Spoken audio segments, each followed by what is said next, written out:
लोगों को न्यायालय पे पूरा भरोसा है और पूरी उम्मीद है कि न्याय मिलेगा हम लोगों को।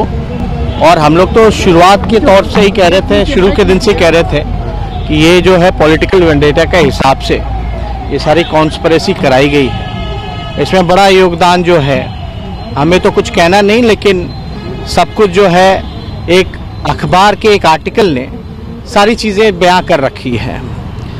जब सीबीआई डायरेक्टर जो उस वक्त के थे आलोक वर्मा जी, उनका जो स्टेटमेंट रहा कि किस प्रकार से सुशील मोदी जी पीएमओ के एक अधिकारी और लगातार बिहार के मुख्यमंत्री का दबाव था कि हम लोगों पे फर्जी मुकदमा कराया जाए, तो ये बीजेपी के साथ आप रहिएगा तो आप राजा हरिश्चंद्र के रूप में नवाजे जाओगे। अगर बीजेपी के खिलाफ आप लड़ोगे, उनके विचार के खिलाफ लड़ोगे, तो आप पे सीबीआई मुकदमा होगा।